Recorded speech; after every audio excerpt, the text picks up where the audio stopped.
Hi, I'm Seare Farhat. I am a composer currently residing in Ithaca, New York.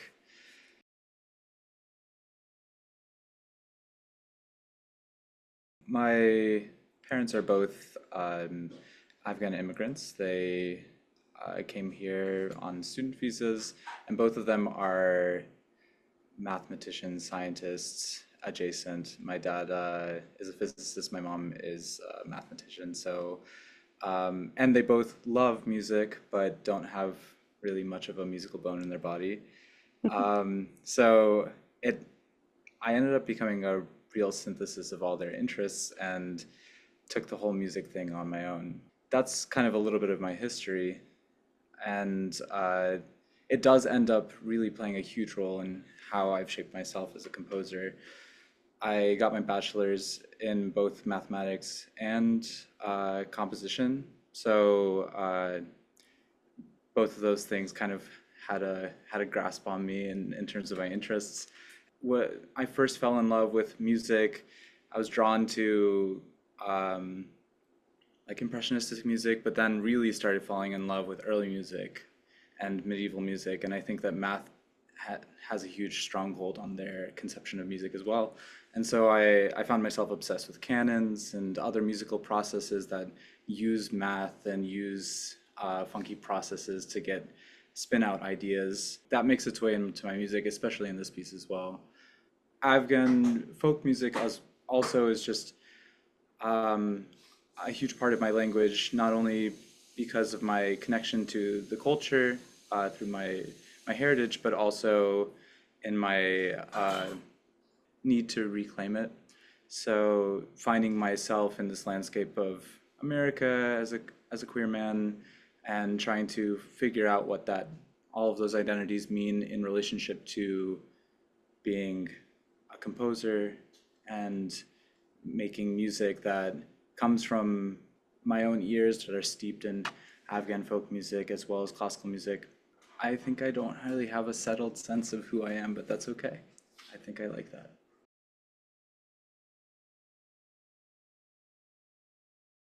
I often take inspiration from extra musical ideas like poetry and folk tunes, other things that are not necessarily within like the specific compositional language that I usually work with. And so a lot of it ends up being research into my culture or my background. But then as it goes on, I start to discover more things about myself and more things about who I am as a listener and who I want to be as a listener. And so it's kind of a process of transformation where at the beginning it is like discovering more about the world outside of me, and then at the end it becomes a kind of process of reclamation. And so, yeah.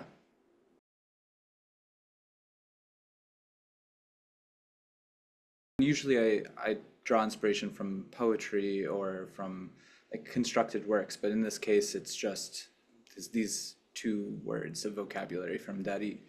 What really interests me about these words is how pedestrian they are in Dari, how like common the use of them is, and almost uninteresting they are, but trying to translate them is a tough task. So it was in another text that I found like the word mosaimat, and I was trying to figure out a good English analog for it, and I'd come up with like maybe annoyance or disturbance, and none of it seemed to really match the exact translation of what it was. And for me, that highlights a really interesting issue in translation and in cultural difference, which is that um, no matter how hard you try, the way that we see the world is shaped by our perception through language and through our conversations through language and the logic that we build as a community. Discovering culture through translation is a really fascinating topic for me, and these two words I think are interesting.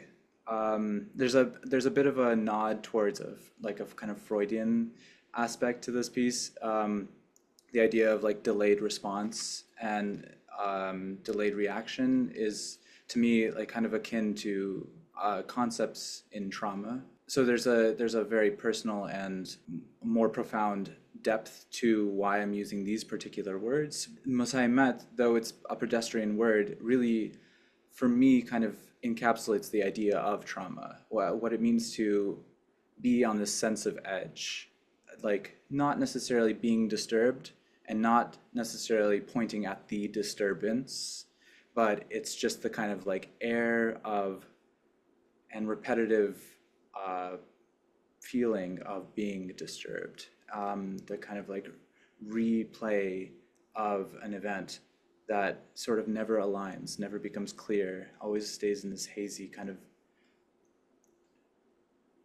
disturbed environment. And I think that since that's such a pedestrian word in Dari and such a ubiquitous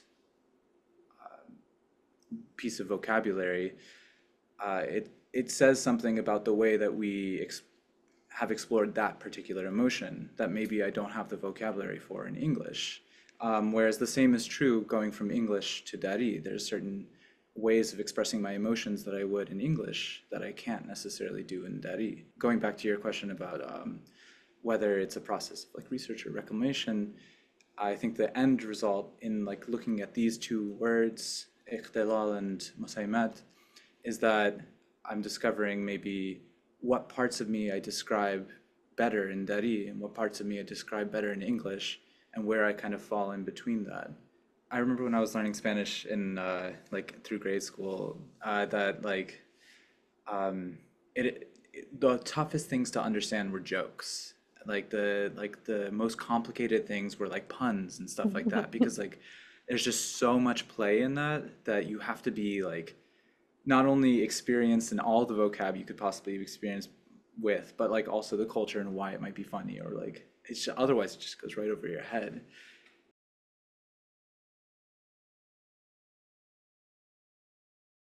Definitely. I think that it's kind of ironic actually in the pieces where I commit to, and this is often not necessarily in vocal music. So when I say like text setting, I mean sort of like the processes that I can do on words to translate them into instrumental music or into whatever kind of parametric analog thing that it could be. But so when I set like full poems, oftentimes it ends up being more soundscapey, more about the like vowels and the formation, the like kind of like semantic satiation that happens when you repeat a phrase over and over again. But for this piece, when I was focusing on this word, I wasn't necessarily thinking about how the word was constructed and more thinking about the actual the way the word transforms its meaning through use. It ends up being like something that sounds more sung, which I think is ironic that setting a word ends up being sounding more like vocal music than setting a poem. And setting a poem sounds a little bit more like setting a concept than setting a word. So I was surprised by that. I ended up writing something really lyrical, and I just it just kind of happened in exploring this concept, and I think it's because for me the norm way for me to find an environment that could be disturbed, at least in this case, like in thinking about Musaimat, the like norm baseline world that could be disturbed is something that is like plainly melodic, something that's flowing and moving in this kind of like melodic turning that seems to be expected, but then goes awry. That for me was a huge departure, and it did feel like something I'm not used to doing as much lately, but was welcome.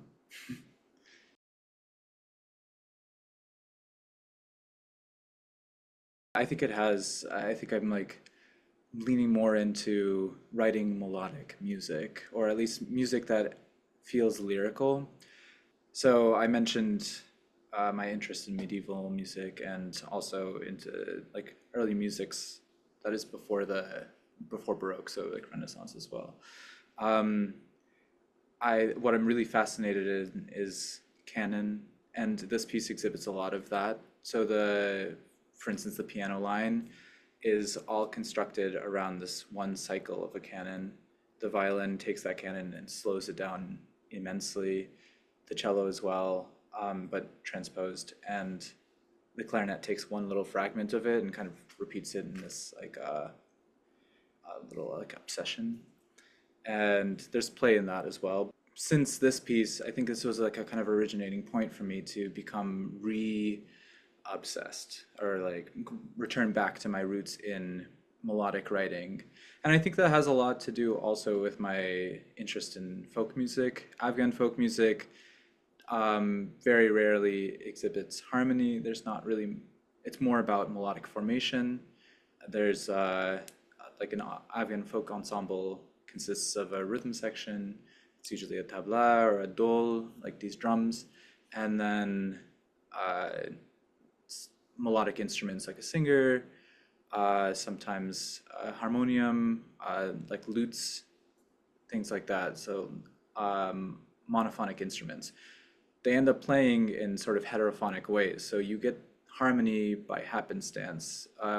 What I've started like to call precipitate harmony. So like harmony that happens when two people aren't maybe singing in an aligned way, and you get this heterophonic kind of like rub, like what happens when someone moves to the next note before the other, and you get this kind of like minor second. Because of this piece, and I've started reimagining myself as a melodic composer, or like at least like seeing what that's like.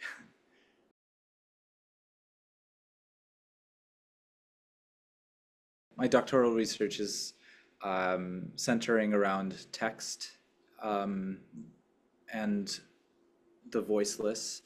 So there's a lot of interpretations of that. And so what does it mean to make texted music that doesn't necessarily involve text directly? And how do you find traces? And I mean the word trace in a sort of like push towards post-structuralism. I'm referencing like authors like Derrida. What does it mean to have a trace of a text, a historical foundation on a body of text that doesn't actually become sounded? There's lots of composers who in the 20th century who played with that into the 21st century.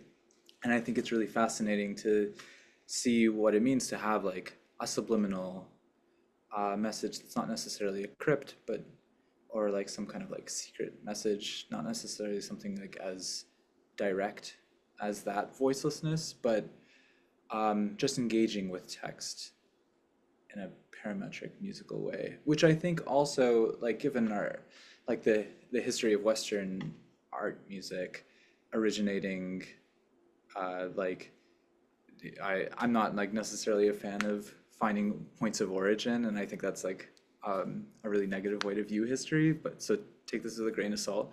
But the way we've like viewed and reviewed history through like Notre Dame, thinking about the construction of Western art music through the vocalization in the church, and like you listen to Periton and there's just like vowels happening, and it's like a text that you can't really understand, and the incomprehensibility of medieval texts that are like layered on each other. So text has been such an obsession in Western art music, and then now it's starting to become so subliminal. I think that's an interesting way of looking through the history of music, and also a way of propagating new ideas. At least I've gotten obsessed with it.